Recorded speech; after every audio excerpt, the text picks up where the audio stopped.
Hey guys, so the Steam Award nominations have been announced fairly recently. I think it was just a couple days ago, and I wanted to give you my take on the games that I'm going to nominate. So I guess here we go. I've already nominated one of them here, mostly because I saw it on Reddit, but I totally agree with it. It's the Haunts My Dream Award, and I give that to oops, sorry, I give that to Dota 2 because it says this award is slightly a misnomer because this game doesn't just haunt your dreams; it consumes your thoughts every waking moment of the day. This game doesn't demand your time; you give it willingly, and I think Dota 2 is a very suiting title for that. If you don't know what Dota 2 is, you don't want to know because it will consume your life. So anyway, aside from that, let's go through the rest of the awards from top to bottom. So we've got here the World is Grim Enough. Let's just all get along award. The description is for games delight and entertain us, giving us much needed breaks from the sorrows and low points of our lives. Let's be honest, for a lot of people it's been a rough 2017. That is why the SASC has chosen to celebrate a game that doesn't involve combat or conflict. So, sort of a pacifist award, I guess. So, the award that I wanted to give to this one is called A Story About My Uncle.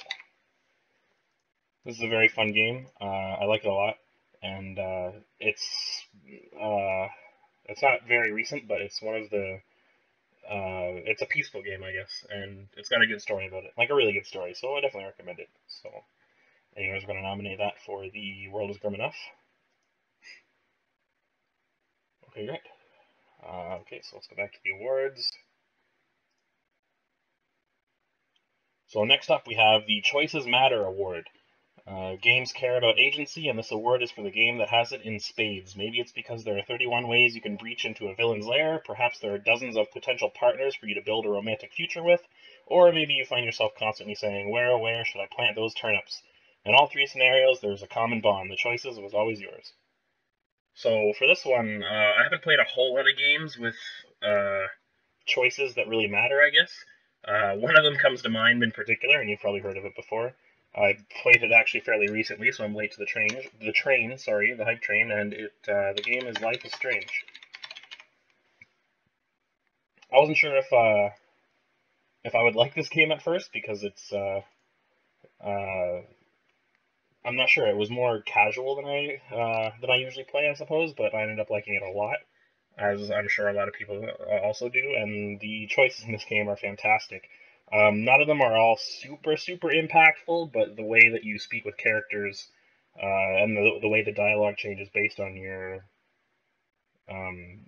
decisions is very interesting to me, and I like it a lot. So I'm going to give that the Choices Matter award.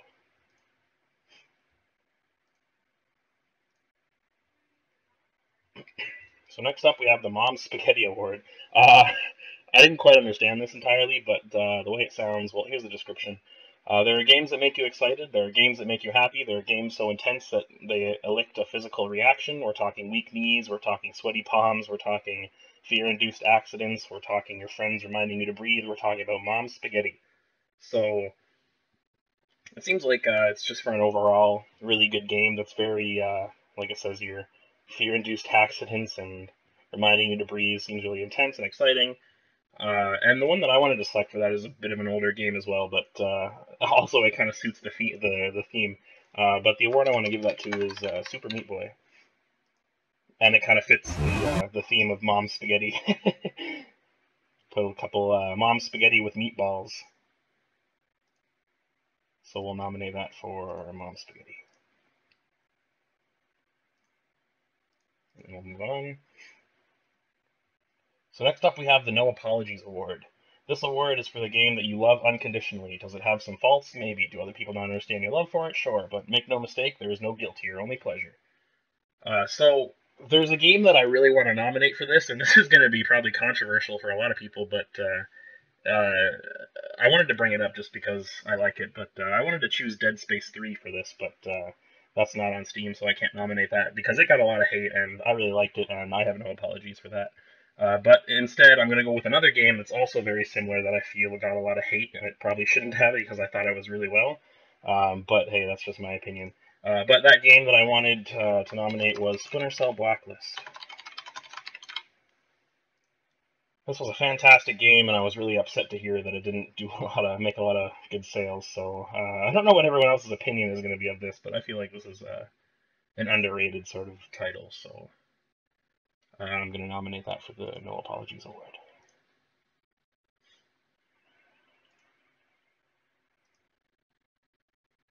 So next up we have the Cry Havoc and Let's Slip the Dogs of War award. I take it this is a saying or a reference to something. I'm not quite sure what it is, to be honest. I haven't heard it before, but as the description says, the bard said it best, this game doesn't necessarily offer the biggest explosions, it offers something better, potential. Potential to be a rampaging force of nature, or not, who knows. You're an agent of chaos, and no one's going to tell you what to do. So, I took this award as, like it says here, something that offers a lot of potential, I guess. And I think the game that I want to nominate for that has potential, and I haven't played it recently, but I know it has potential, and the game is called Osiris: A New Dawn. It's very early access, so I've played a bit of it here, and it has a really good start and a really good base, and the mechanics are fun, and I think it's got a lot of potential to be something great when it comes out of early access. So for that reason, I'm going to nominate it for the Cry Havoc and Let's Slip the Dogs of War.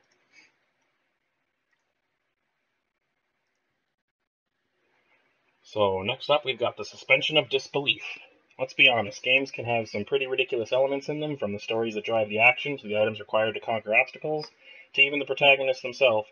This award is for the game that has a key component which, when described out of context, seems totally insane, but while playing the game doesn't even make you bat an eye, because in the moment it makes total sense. This was a little difficult for me because I'm not too sure of a lot of games that are strange until brought into context. I haven't encountered a lot of them. I know some of them are pretty weird, but I wanted to leave them out. So, an award that I thought probably most fit within the context of the games I know is actually The Binding of Isaac. I'm not super familiar with this game, but and we'll go with Rebirth because it's the newer one here. But out of context, it seems very strange because you cry to defeat enemies, which is cool, by the way, and some of the items in it too are very context sensitive. So I thought that would be a good candidate within the realms. Like I said, I don't know a lot of games that are like this, but this one seemed relatively fitting. So that gets the suspension of disbelief. Okay, great. So next up is the Soul of Vitruvius Award. The Vitruvian Man was Leonardo's celebration of the ideal form, and in that spirit, the SASC looks to celebrate the game with the most lovingly rendered character, be it human, alien, anthropomorphic, cat people, or even a piece of produce. So I had a little difficulty choosing this one too, because there's a lot of games that have pretty good graphics. I was thinking of Alien Isolation because I like the rendered alien in that. I think it's pretty good. But another one that I wanted to choose, and I think I'm going to take for this, would be Crisis 2. I'd actually go with Crisis 3, but it's not on Steam because EA. But anyways, I like the character of Crisis 2. He's really cool, and the graphics for this game are like iconic because software is typically compared to this. Can I run Crisis? Can I run Crisis 2? That sort of thing. But the visuals of the character from both first person and a third person, I suppose, I think they're really cool. I like the way that the suit is sort of built up with what it looks like muscle strands, and I just think it's really cool in general. So I give that the Soul of Vitruvius Award.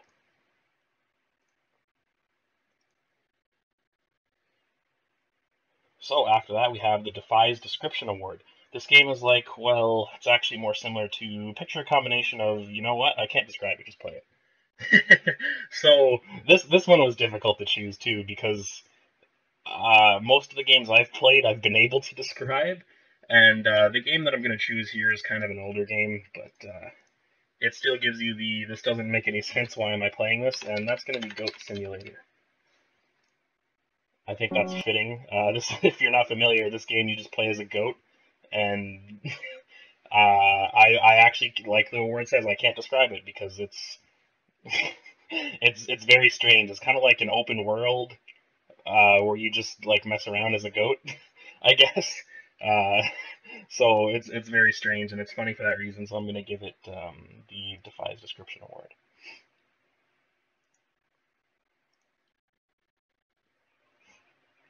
Next up, we have the Labor of Love Award. This game has been out for a while. The team is well past the first unveiling of their creative baby, and but being the good parents they are, the devs continue to nurture and support their creation. This game, to this day, is still getting new content after all these years.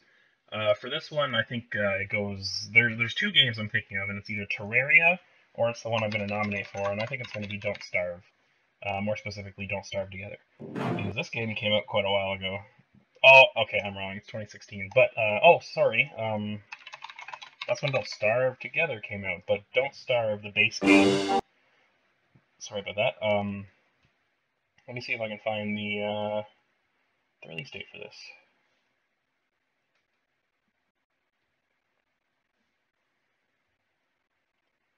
Is it not going to tell me? So it looks like the Steam page here isn't going to tell me when it came out, but this game came out in 2013. So that was 4 or 5 years ago. Don't Starve Together is basically the same thing. It added co-op multiplayer, and they keep updating this in addition to the base game. And the Clay is a really nice company for this anyway, and I think they deserve this award. So we're gonna nominate them for the Labor of Love. I was thinking of putting Terraria in there because that's an even older game and it's still receiving updates. So I wouldn't be surprised if I wouldn't be surprised if that got chosen for that award. So next up we have the Whoa Dude 2.0 award. The Academy wasn't clear enough in the awards description last year. Let's try this again. This award is for the fear and loathing in Las Vegas of video games. I wasn't familiar with a lot of games that took place in Las Vegas, and I'm also taking that this is a reference to something that I'm not familiar with as well. But I looked for, or thinking of the fear and loathing in Las Vegas, I figured I'd go in the horror genre category. And the only horror game that I'm familiar with that took place in Las Vegas is Dead Rising 2. So I thought this would be good for that award, so we'll nominate that there.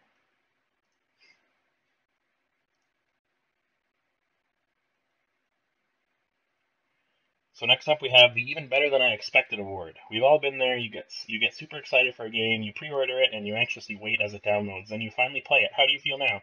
If the answer is elated beyond words, because even I, a conductor aboard the hype train, was blown away with how good this thing was, then you have found the perfect candidate for this award. So for this award, I'm gonna give it to, I think, Ark Survival Evolved, because this game is probably actually the only game that has completely blown my mind. It's got so much content in it. It's crazy, and it's a really great game, and it surpassed my expectations for sure. So I'm definitely going to nominate that for the Even Better Than I Expected award.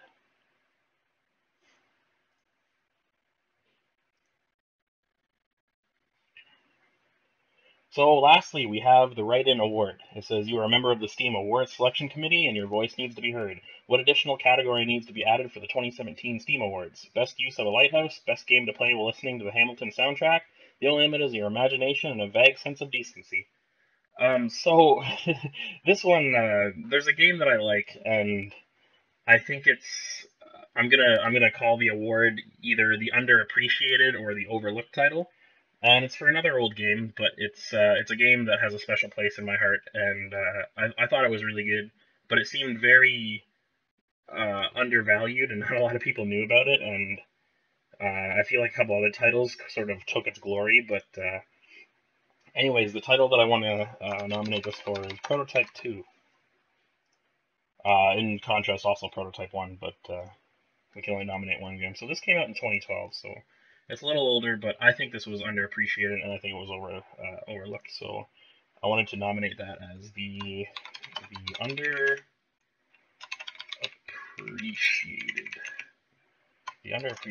award.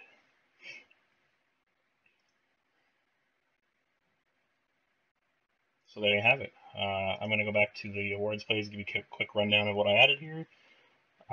Story About My Uncle, Life is Strange, Dota 2, Super Meat Boy, Splinter Cell Blacklist, Osiris, The Binding of Isaac, Crisis 2, Goat Simulator, Don't Starve Together, Dead Rising 2, Ark Survival Evolved, and Prototype 2. If you like this video, please let me know. Let me know what you think of the choices that I picked, because I'm sure a lot of you have a lot of different opinions on that. Tell me if you think you agree with me or if you don't. If you haven't heard of some of these games, let me know too, because some of these are real gems, and you won't want to miss them. So anyway, with that being said, thanks for tuning in, and I'll see you next time.